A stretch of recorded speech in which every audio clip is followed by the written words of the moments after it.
is in a faint. Oh my goodness. Why are you, oh, you're so excited to see, oh no, you did a face plant faint.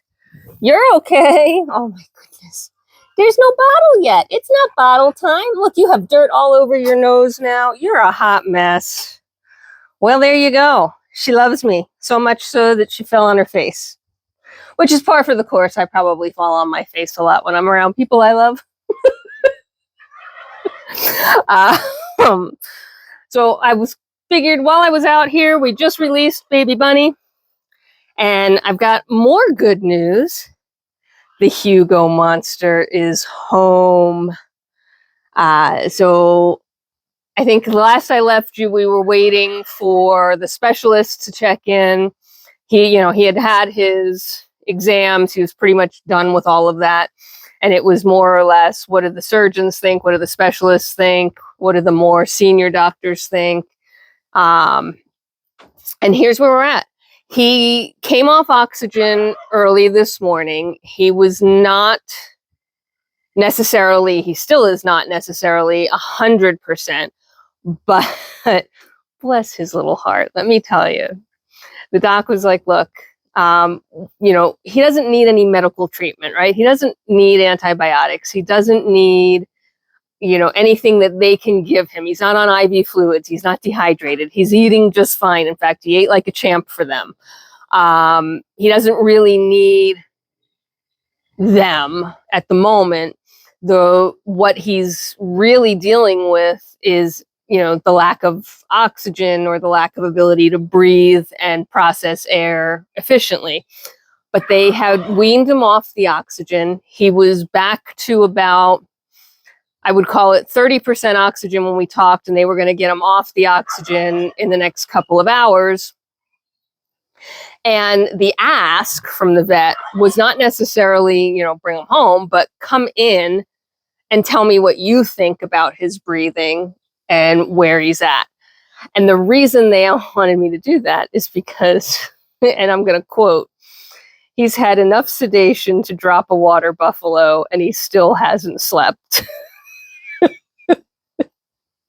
Which is just so Hugo, right? Like, he loves the world. He loves the people. He believes that everything is in this world to serve him and be at his beck and call.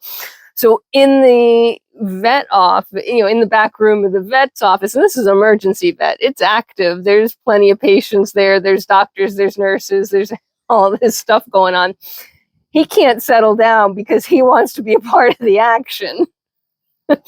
And so they were getting a little frustrated because they're like, we really can't tell if he's better or not because he won't relax. So I got there right about noon, and the doctor came out to talk to me, and she's like, he literally 5 minutes ago finally went to sleep. And so we went, we talked about it for a while, and then we went back to see him, and she's just like, look, you got to tell me, because I don't see him on a regular basis. Is this his normal breathing or not? Is this the normal sounds he makes or not? And I looked at him, I said, yeah, he's night and day better than where he was when I brought him in.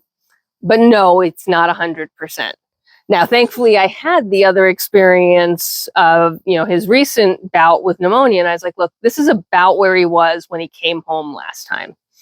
And he continued to improve, but he's not 100%. I can tell you that just listening and looking at him. He's not breathing perfectly yet. And so she said, here we are, right? We've got choices. Our choices are continue to leave him in the hospital. We'll continue to do nothing other than watch him. And if he takes a turn in the negative, put him back on oxygen. And hope that he settles down enough so that he continues to improve. Or the alternative, since they're not really doing anything for him, is I do that activity, right? Take him home, not rack up more bills, and monitor him. She and basically everybody agrees, like, we were on top of it, right? They weren't concerned about sending him home because they understand that I know how to monitor him and I know how to react in a timely manner, right? He's not going to get worse and worse and worse. The good news is he doesn't need emergent surgery, right? Because we reacted so swiftly yesterday to bring him into the ER, he recovered pretty swiftly, right? And you know, you have to remember he was in oxygen, but they had him sedated. They put him under to do an exam. You know, he's had some stuff happen to him. And the best thing we can do is bring him home and see if in his own environment he'll calm down enough to start to really breathe more normally. So I did get to bring him home with, of course, the caveat that, like, one, if anything changes or he starts to go, you know, take a turn for the worse or starts to slip backward into, you know, more labored breathing, he's got to go right back, which, of course, we're prepared to do. And two, I have a surgical consult next week to talk about corrective surgery for him, which I never thought I would be talking about at this point in his life, but here we are. So he's got an appointment next week, actually exactly 1 week from today, which today by my standards, not today by when you're seeing this video, just to be fair. So we'll take him in for a surgical consult. The goal is to keep him as sedate as possible between now and next consult. And in fact, it's been strongly recommended that I give him like a double dose of sedative before I bring him in for that consult, because, you know, he'll be all wound up otherwise, because he'll just be happy to see everybody. So that's where we're at. He's going to probably be big mad again because he's not going to be able to come out and run the farm. He certainly is not going to be able to come to the barn. He's not on crate rest where he has to be fully confined, but he's on house arrest, we're going to call it. And this has happened before, right? This happened with the last round where he feels great. He thinks he's better and he doesn't understand why he's going to be on house arrest, but he's on house arrest. Lady's just standing right next to me, hanging with me. Fanta's out and about. Lotus got bored and went in. So I really don't have anything to share with you, to show you, because everybody's in the stall, relaxing and waiting for what will eventually be dinner, but not for several hours yet. Isn't that right, Miss Rennie Pooh? There you are. It's hard to see you from the sunshine into the dark. So things are good. I'm actually happy with that. I'll talk to the surgeon. We'll see if we want to go through with what at that point will be an elective surgery. And an elective surgery in this case is a much better plan than an emergent surgery. Emergent surgery, right, they're already compromised. It's much riskier. An elective surgery is, you know, he's kind of perfectly healthy at the moment, and we're going to put him through this. And of course, it has nothing to do with insurance terms or anything else, because I don't have pet insurance. We self-insure everybody, which means I put a savings account aside specifically for things like this, so that if and when we have an issue, we can handle it. So it's really just, we're talking about his condition as he goes under the knife, if he were to go under the knife. And it will be done at this hospital as opposed to my local vet. As much as I would love my local vet to be the one who does it, they're just better set up to handle airway situations at this hospital, which is, you know, kind of full service, versus a local vet that doesn't necessarily have all the same equipment and all the same support, right? You know, he'll have that 24/7 support for recovery. He'll have the ability to be on or off oxygen with, you know, they can wean him hour by hour off the oxygen, etc. So, you know, yes, I love my local vet, and I would use my local vet in a heartbeat to do this.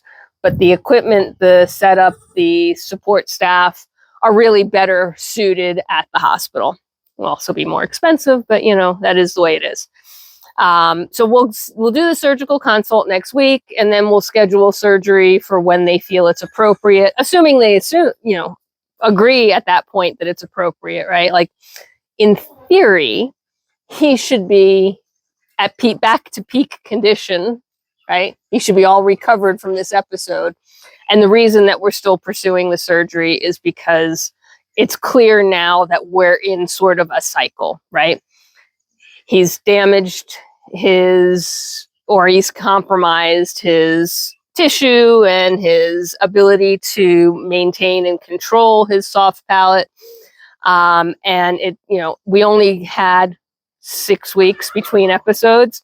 And if we continue to cycle and cycle and cycle, where we say, well, let's not do the surgery, let's wait and see. If he goes into a third episode, one, these episodes are not cheap. Two, he's further damaging his airway each time. And that just makes no sense, because each time that he damages his airway further and further, the recovery gets harder, the prognosis gets worse, the longevity of his lifespan starts to get cut back because that prognosis gets worse. So we're not going to let that happen. At this point, based on talking to, one, doing my own research, but two, talking to several now specialists that have reviewed him and his case, we're going to go ahead and do the surgery. And in theory, that should buy us, the rest of his natural life, whatever that may be. But his natural life would be much, significantly shorter if we don't go through with the surgery. So that's sort of the puts and the takes of it. Comically enough, I threw out a random weird estimate, right? And I just said, what if the surgery is $12,000 and he only lives another year, which I feel like would not be long enough. However, it would be a good quality of life year, right? That's $1,000 a month return on investment to have him for another year. At that point, it's probably worth it. If we get 2 years, then it's the return is $500 a month, right? Is that ridiculously expensive? It is. There's no doubt about it. Surgery is ridiculously expensive. And I don't even have a quote on it. So I don't even know if I'm even in the ballpark. I'm guessing I'm probably pretty close. And, if he lives 3 more years, well, then that return on investment is, cut down even further, right? So, when you run a farm, money does come into play, no doubt. And as y'all know, right, like, despite the fact that this is not a charitable business, we're not a 501c3 rescue or anything, we don't operate in a profit mode. We operate in a barely get by mode, and that's just fine, because when push comes to shove, we can get by. And I'm thankful that I have the ability and the foresight to put aside savings to be able to make a decision like this, right? Because the alternative is just wait for him to have another episode. And at that point, that would probably be a different decision that would have to be made. And we would probably have to be deciding whether or not we can continue this ongoing cycle of, putting him through the paces of he can't breathe, he can't get oxygen, he's turning blue, he needs emergency care. And each emergency care adds up too, right? So how long can you sustain that cycle and put him through that every couple of months? It doesn't make any sense, right? So the decision would really be to, if a third episode happens in short order, which is at this point what we all expect, then that third episode is kind of the final episode, right? Versus surgery. And he never has another episode because we've corrected what we think is now the root cause. And he lives a quality lifetime where he can run the farm as long as he wants and as much as he wants. And, for what it's worth, right? If he's been living this way his entire life, he may feel better than he's ever felt and doesn't even know how good he can feel. So that is the update. All the goats have now come out to celebrate that update. It's good news, right? Right. For now, it's good news. He's home.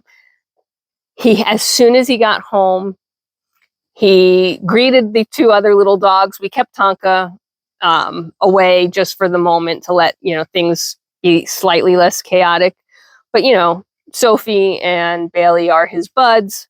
So he greeted his 2 friends. He had a drink of water. He had a little piddle and a poo. And then he went to his bed in the living room and he passed out, and he was out until just now. So he had a nice long 4-hour nap. And now he's having dinner. And he's probably going to have another 4-hour nap after that. And then, we'll crate rest him. And for the evening, they always sleep in their crates for the evening. So, once we go to bed, that is, right? So whatever, midnight, 1 a.m. to 5 a.m., right? Another 4 or 5 hour time. So, crate rest for us is pretty easy until he decides that he doesn't want to be on house arrest anymore. And then he'll start getting mad at us and standing at the door demanding to be outside, and he can't be. But yeah, this got a little bit longer than planned. Sorry about that. I talk too much, but y'all know that, which is hopefully why you're still here listening to me. If ever you wanted to hit the subscribe button, now's the time to follow the saga. And, I'll take you through to the best of my ability how things go. But for now, should be the last Hugo update other than me making some commentary about how he's mad that he can't come to the barn with me between now and the surgical consult. And we'll see how long we go between that and the actual surgery. I'll keep you posted. Thanks for listening. Because the goats have gotten so bored, they left and went out into the pasture. All right, guys. Until next time, I got work to do. Bye for now.